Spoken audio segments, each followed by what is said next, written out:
The mother dragon begged for help, until the brave man mechanic saved her baby dragon from drowning. Beginning. The twin suns of Xylaris burned hot against the orange horizon as the desert winds blew dust across the settlement of Vanar Outpost. It wasn't much of a home, just a cluster of metal shacks, fuel depots, and hangars left behind after the great mining corporations had abandoned the planet. For those who remained, it was survival, nothing more. Kale Varen had been a mechanic all his life, though few would have called him great. He wasn't a genius type. He didn't design ships that could cross galaxies. But he could fix anything. Engines, hovercarts, atmospheric scrubbers. If you gave him the right tools and enough time. That was what kept him alive on Xylaris, where the desert ate everything faster than you could replace it. That morning, Kale was elbow deep in the engine of a broken survey skimmer when he felt a tremor. It started faint, like a distant thunderclap, and then grew into a low, rhythmic rumble that shook bolts from the workbench. He frowned, setting down his plasma wrench. The tremors weren't earthquakes. Xylaris had a dead crust.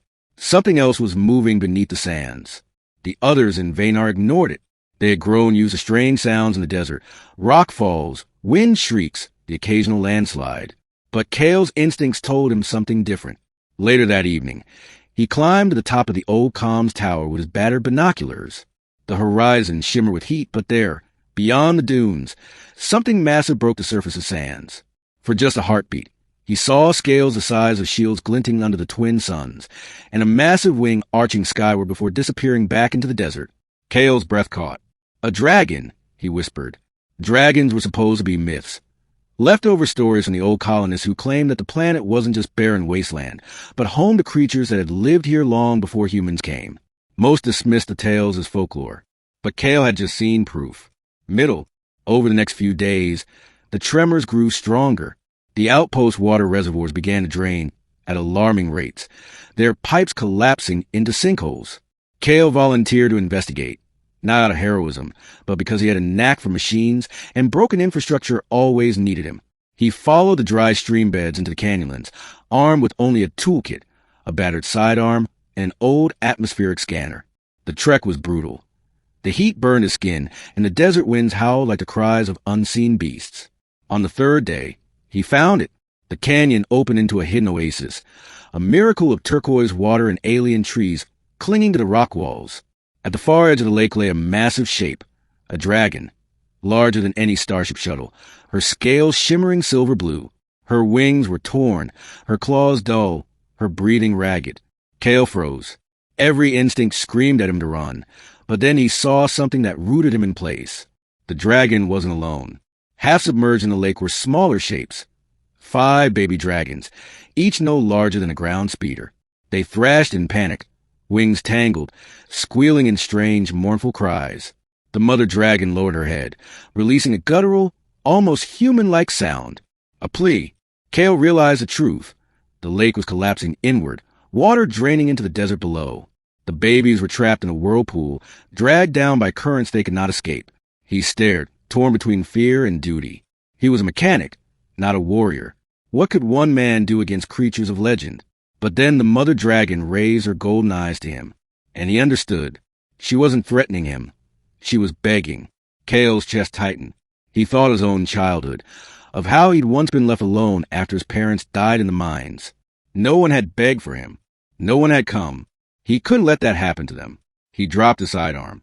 He grabbed his toolkit. All right, he muttered, more to himself than to the dragon. Let's fix this. The task was monumental. Kale dove into the machinery that fed the lake. The old colonists built pumps and channels designed to keep the oasis alive. Decades of neglect had corroded the systems. Now the intake valves were jammed open, pulling too much water underground. He scrambled across metal catwalks, sparks flying as he cut through rusted bolts. All the while, the babies wailed, their cries echoing like thunder. The mother dragon watched, her tail lashing the water, her eyes locked on him.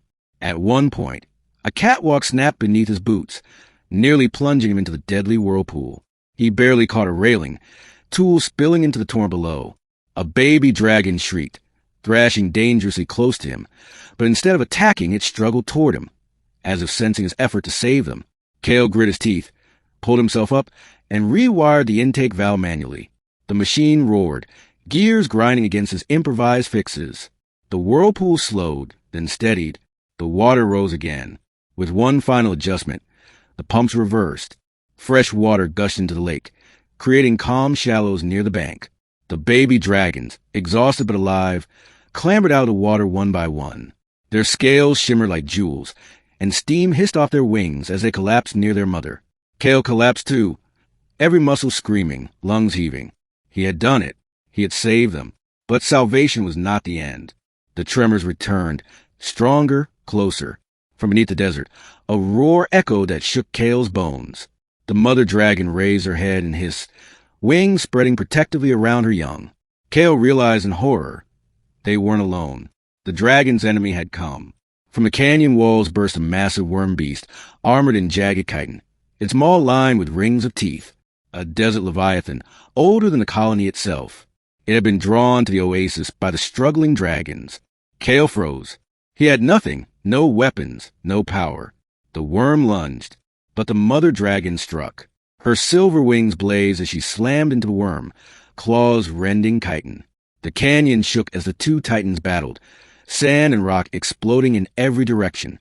Still, the worm was too strong, and the mother dragon was weakened from her injuries. She faltered, pinned beneath its crushing weight.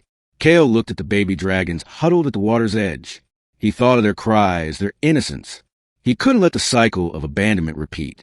He sprinted to the old pump controls, frantically rerouting circuits. If he could overload the pressure valves, he might turn the lake itself into a weapon. The worm raised its head, preparing to crush the mother dragon once and for all. Kale slammed the final switch. The pump screamed. A geyser of scalding steam and pressurized water erupted beneath the worm, blasting its armored body into the canyon wall. It shrieked, thrashing, before retreating deep underground, defeated. The canyon fell silent. The mother dragon staggered to her feet, battered but alive. She turned her great head toward Kale, eyes glowing with something beyond recognition. Respect. Gratitude. Slowly, she lowered her head until her snout touched the ground before him. A bow. Kale trembled, overwhelmed.